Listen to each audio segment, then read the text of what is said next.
안녕하십니까. 서초 화상흉터센터 미소사랑의원 원장 서정권입니다. 오늘은 켈로이드 흉터를 치료한 사례를 소개시켜 드리겠습니다. 그냥 켈로이드가 아니고요, 큰 사고를 당해서 수술을 아주 크게 했고, 그 다음에 피부 이식을 했는데 수술을 하고 난 다음에 켈로이드 흉터가 심하게 발전이 돼서 저희 병원에서 피놀셀 레이저 수술을 하신 환자분을 소개시켜 드리겠습니다. 이분은 외부에서 일을 하시는 환자분이었습니다. 현장에서 일을 하시는 분인데 도르래에 껴가지고 큰 사고를 당했어요. 그래서 뼈가 부러졌습니다. 보통 이제 뼈가 부러지게 되면 뼈만 딱 부러지게 되는데, 이분은 큰 사고였기 때문에 뼈가 부러지면서 부러진 뼈가 피부를 뚫고 나왔습니다. 이거를 보고 오픈 프랙처, 개방성 골절이라고 합니다.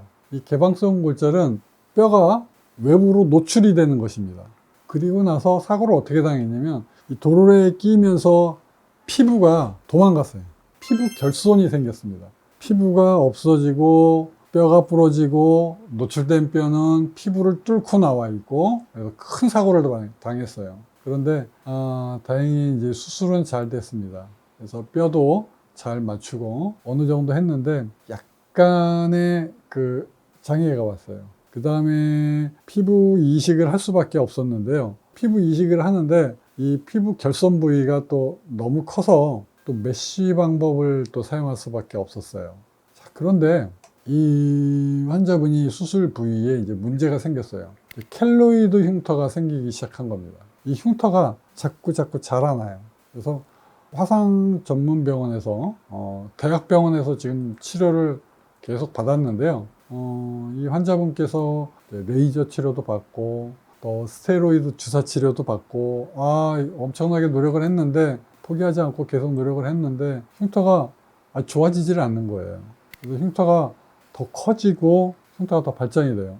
켈로이드의 특징은 이제 비후성 흉터랑 똑같이 두껍고 딱딱해지고 뭐 아픈 증상, 가려운 증상 뭐 다 있는데요. 이 켈로이드 흉터는 특별히 더 진전이 되어서 정상 피부를 침범을 해서 자꾸 흉터가 자라나는 특징이 있습니다.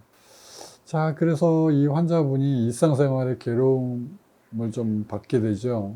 이제 알아보다가 저희 서초 미소사랑을 찾아주셨어요. 오늘은 이 켈로이드 흉터가 어떤 것인지 간단하게 소개를 좀 시켜드리겠습니다. 자, 흉터가 생길 때요, 상처가 나고 흉터가 생기죠. 자, 상처가 나면 우리 몸에서는 피부의 면역력이 상처를 치유하는 과정을 겪게 합니다. 그래서 기능도 회복하고 외부에 손상된 상처의 모양을 복원을 시켜요. 그런데 이때 비정상적인 콜라겐이 흉터 표면에 생기게 됩니다. 상처를 치유하는 과정에서 비정상적인 콜라겐이 생겨요. 그래서 흉터를 치료를 할 때 의사 선생님들께서 상처의 치유 과정에서 비정상적인 콜라겐이 많이 생기지 않도록 노력을 하는 겁니다.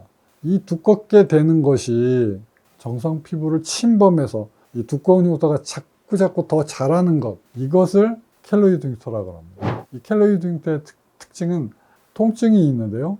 이 통증은 여러 가지가 있습니다.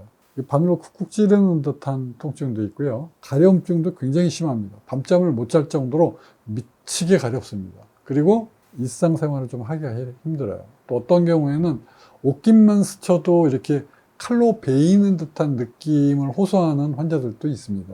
이러한 것들은 다 켈로이드 흉터의 증상이 되겠습니다. 이 켈로이드 흉터는 보통 유전적인 경향이 많습니다. 예를 들어서 부모님이 켈로이드 흉터다. 그럼 자식은 켈로이드 체질이 물려질 가능성이 좀 많아요.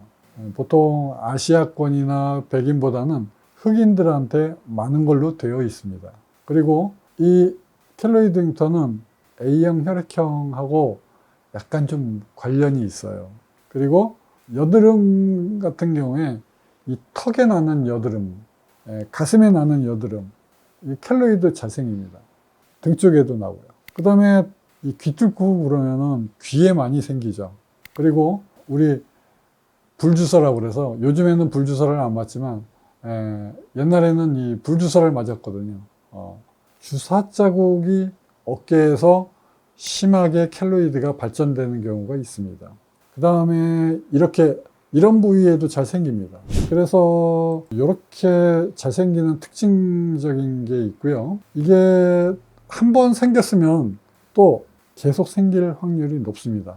그래서 켈로이드 체질이라고 진단을 받으신 분은 병원에서 수술을 하게 될 때 꼭 말씀을 해 주셔야 돼요. 그래서 의사 선생님이 참고해서 치료를 해드리게 됩니다. 수술할 때 켈로이드 체질이라고 미리 꼭 말씀하지 않으면 손해를 보십니다. 이 켈로이드 치료가 확실한 치료 방법이 아직 없어요. 그래서 켈로이드가 한번 생기면 굉장히 고생을 합니다. 켈로이드 치료에는 뭐가 있냐면 냉동 치료라는 게 있습니다. 순식간에 얼려가지고 켈로이드를 두께를 낮추는 겁니다. 그리고 스테로이드 주사도 있어요. 스테로이드 주사가 콜라겐 자체를 녹입니다. 그리고 이제 압박 치료를 하죠. 실리콘 시트라고 하는데요. 이 시카케어 같은 거, 이런 압박 치료가 있겠습니다. 그리고 이제 방사선 치료가 있는데요. 보통 우리 의사 선생님들은 양성 종양으로 판단을 하고 있어요. 흉터가 아까 자꾸 자란다고 그랬죠. 켈로이드가 두꺼운데 자꾸 자라요. 정 치료가 이것저것 다 해보고 레이더 치료도 했는데 안 되고 냉동 치료도 스테로이드 치료 다 실패했는데, 자, 해볼 수 있는 게 뭐냐? 방사선 치료. 우리 암에 걸리면 방사선 치료를 하잖아요. 그 치료를 하는 겁니다. 왜요? 방사선이라는 게 인체에 해가 되는 거예요. 그러나 감수하고 양성 종양인 켈로이드를 치료하기 위해서 어쩔 수 없이 마지막에 선택을 하기도 합니다. 그 다음에 이제 오늘은 맨 마지막으로 피놀셀 치료를 말씀드리겠습니다. 아직까지 켈로이드 흉터 치료에 CO2 레이저를 가지고 치료를 할 수 있다고 소개한 케이스가 많지가 않아요. 그런데 저는 이 켈로이드 흉터를 피놀셀 치료, 즉 CO2 레이저를 이용해서 구멍을 뚫어서 켈로이드 흉터를 없애는 치료를 계속하고 있습니다. 그래서 켈로이드 흉터의 피놀셀 치료가 아주 효과적이다라는 사실은 이미 제가 1년 전부터 계속 방송을 하면서 수차례 많은 환자들을 소개시켜 드렸습니다.